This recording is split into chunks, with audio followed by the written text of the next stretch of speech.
Доброго времени суток, друзья! Ну вот, собственно, наконец-то я добрался до обзора светодиодных линз Optima. В комментариях вы постоянно просили меня высказаться по поводу вот этих линз, и, собственно, наконец-то это время настало. И в этом выпуске я решил сравнить две самые популярные модели светодиодных линз. Это как раз Optima серии Professional и Dixel GTR Mini. Ну и поскольку, ребят, вот очень многих подписчиков интересует, как максимально эффективно потратить свой бюджет, давайте, соответственно, поговорим немножко про цены. Итак, вариант с Optima у нас стоит 19 тысяч на данный момент. То есть это комплект из двух линз, двух драйверов, то есть все, чтобы, соответственно, эти линзы поставить. Альтернативой светодиодным линзам являются до сих пор старые добрые ксеноновые линзы Hella 3R с лампами от компании Osram и штатными блоками.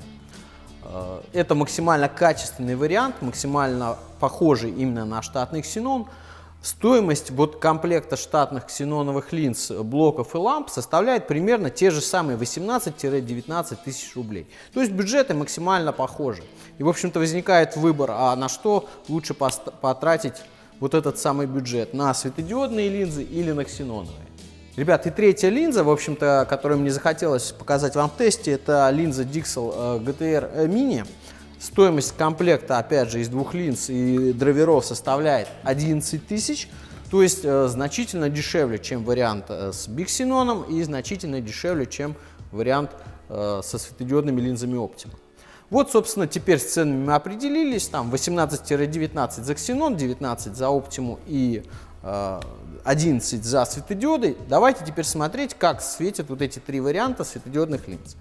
Ну и, ребят, еще одна маленькая предыстория. Почему у меня здесь нет светодиодных линз Optima? Потому что я их не приобретал для теста, а мне их дал буквально несколько часов один из моих подписчиков, который их приобрел и, собственно, дал мне их на тест. Поэтому не удивляйтесь, что здесь их сейчас нету, потому что снимаю я это уже через какое-то время, после того, как были произведены замеры, и я все это смонтировал. Итак, ребят, за эталон я взял вариант с ксеноном. Сейчас вы видите, как он светит на экране.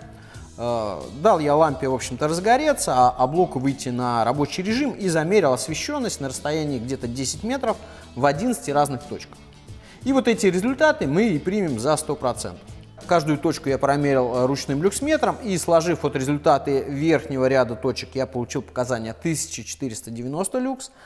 А сложив результаты нижнего ряда точек, я получил результат 707 люкс. Все это мы складываем, получаем 2197 люкс, и вот это показание мы примем за 100%. Опять же, ребят, я подглядываю в цифры, потому что на память, к сожалению, всех их не помню. Уж извините, что с бумажкой. После этого я включил Optima, опять же дал ей прогреться и замерил все те же самые точки, но уже со светодиодной линзой. Как мы видим, свет от светодиодной линзы Optima значительно более белый. Вот в той информации, которую я нашел на сайте, там написано 4500 кельвинов, но, на мой взгляд, здесь несколько все-таки больше, чем 4500 кельвинов, потому что ощутимо более белый свет в сравнении с ксеноном. Ну и, ребят, в центре мы видим, что от Optima действительно в центре света больше. Видно, что по сравнению с ксеноном там более интенсивная засветка. Но если вот суммировать все, опять же, точки, по которым я делаю измерения, то разница там буквально 1%, и, в общем-то, ею можно пренебречь. Потому что есть некая погрешность измерений, и, в общем-то, получается, что светит светодиодная линза примерно так же, как и ксеноновая, только более белым светом. Вот за счет того, что она светит более белым светом, даже при тех же люксах, вот мной замеренных, вам, конечно, будет казаться, что светит она ярче, чем ксенон, за счет вот именно более белого цвета. Ребят, ну и третий участник моих тестов, это вот она у меня линза, это есть, Dixel GTR Mini. Как вы видите, она, конечно же, безоговорочный лидер по освещенности в центре, это видно прям даже без измерений, невооруженным, так сказать, взглядом. Она пересвечивает, уж тем более в 2 раза там Optima и галоген, тем более, ксенон, биксенон, тем более она пересвечивает. Это видно, насколько яркий свет у нее в центре. Именно поэтому вот, когда ставишь данные линзы, а я занимаюсь установкой именно этих линз в данный момент, клиенты говорят, что свет от этих линз виден именно днем, даже днем. То есть в светлое время суток на автомобилях, где-то на поверхностях видно, как светят эти линзы даже в светлое время суток за счет вот этой вот просто дичайшей яркости от вот именно светодиодных линз Dixel GTR Mini. Ну и сейчас вот вы видите графики, которые, в общем-то, вот эти все мои измерения уже показывают в графическом виде. Действительно видно, что биксеноновая линза, она имеет максимально такую равномерную засветку. Optima, она проигрывает именно по верхним точкам, но выигрывает по нижним. Вот то, что я говорил, что в центре она светит значительно более ярко. И Dixel GTR Mini, она имеет огромную яркость в центре, но по краям проигрывает и Optima, и Триарке.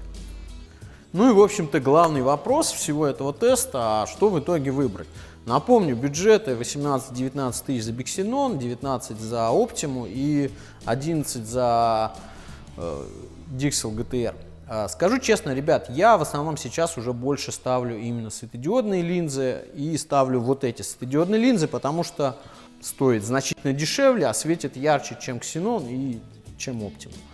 Optima отличная линза, я бы тоже ее с удовольствием использовал, но только если бы она стоила поменьше денег, чем она стоит сейчас. Вариант с Xenon я уже, если честно, не очень рассматриваю и не очень часто его ставлю. Ставлю его только в том случае, если на машине уже установлены ксеноновые фары, и там, в общем-то, и владелец уже недавно менял лампы. То есть там не надо покупать ни лампы, ни блоки, достаточно просто заменить одни линзы на другие и, в общем-то, вернуть работоспособность фар к заводскому состоянию таким образом. Если же там не стоит ксенон, либо рефлекторные вообще фары, то я чаще использую, конечно, светодиодные линзы. За счет того, что они дают огромный прирост в освещенности. Вот.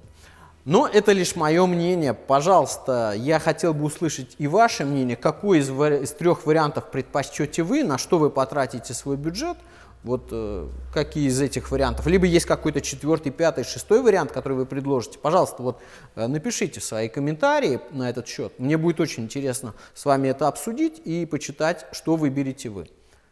Еще скажу момент, если вас не смущает цена Optima, ставьте Optima. Она очень сбалансированная линза, она светит очень равномерно. По свету, да, не самая она яркая, но я тестировал штатные светодиодные линзы, штатные светодиоды на Camry, на Lexus, и вот эта Optima светит не хуже, точно не хуже штатного светодиодного света, поэтому кого не смущает ценник и у кого прозрачные стекла, то есть стекла в хорошем состоянии, ну, я имею в виду поликарбонат, конечно. Ставьте Optima, там падение светового потока при прохождении через вот это стекло поликарбонатное будет небольшое, и, в общем-то, у вас будет хороший, приятный, равномерный свет, и вам, в общем-то, его хватит. Ну, ребят, собственно, на сегодня все. Весь расклад я вам дал, повторюсь. Пишите свое мнение в комментариях. Ссылки на линзы я, опять же, дам в комментариях, чтобы каждый из вас зашел, посмотрел там, соответственно, как-то оценил по-своему и какое-то решение принял. Вот. Если эта информация была вам полезна, ставьте лайк. Если была бесполезна, вы не узнали ничего нового, ставьте дизлайк. Ну, а с вами был, как всегда, Андрей Финашин, и до новых видео!